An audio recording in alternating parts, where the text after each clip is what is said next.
आपले प्रतिनिधी गिरीश कांबळे आपल्या सोबत जोडले गेले आहेत। गिरीश, या ठिकाणचं नेमकी वातावरण कसं आहे? उद्धव ठाकरे किती वेळात या ठिकाणी पोहोचणार आहेत?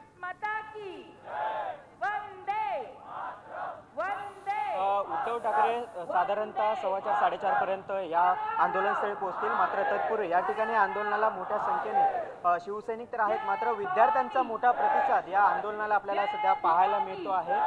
युवासेनेचे जर सर्वच आहेत, मात्र युवासेना सोडून जे शिवसेनेला संलग्न नाहीत ते विद्यार्थी देखील, कॉलेज स्टुडंट्स आहेत, ते देखील स्वयंस्फूर्तीने या आंदोलनात सहभागी झालेले आहेत। खरं तर सुरुवातीला जेव्हा या ठिकाणी बॅनर सर्व लावण्यात आलेले होते त्यावेळी बॅनर्सवर काही पक्ष चिन्ह होतं, त्यामुळे थोडंसं संभ्रम हा विद्यार्थ्यांचा होता। त्यावेळी त्यांनी या इथल्या आयोजक आहेत त्यांच्याशी संवाद साधून या ठिकाणी पक्षचिन्ह आहे, आम्ही या आंदोलनात सहभागी व्हायचं की नाही हा प्रश्न देखील केला होता। मात्र या ठिकाणी त्यांना सांगण्यात आलं की आपलं विद्यार्थ्यांचं आंदोलन आहे, त्यानुसार आता हे सर्व विद्यार्थी जे मुंबईतून सर्व आलेले आहेत ते सर्व आता या आंदोलनात सहभागी झालेले आहेत।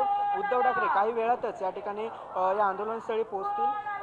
4ची वेळ होती, 4:15 पर्यंत हे उद्धव ठाकरे, आदित्य ठाकरे हे आंदोलनाला सहभागी होणार आहेत। शिवसेनेचे सर्व नेते, खासदार असतील, हे देखील या आंदोलनाला उपस्थित राहणार आहेत।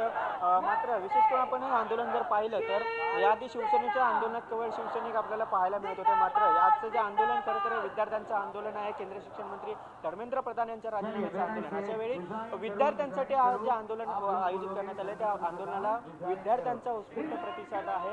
आणि एक प्रकारे धर्मेंद्र प्रधान यांच्या राजीनाम्याची मागणी जी देशभरातून आहे तीच आता मुंबईतून देखील केली जाते आणि आपण हे सर्व विद्यार्थी पाहतोय की फ्लेक्स घेऊन या ठिकाणी आंदोलनात सहभागी झालेले आहेत। हे आपण बघतोय।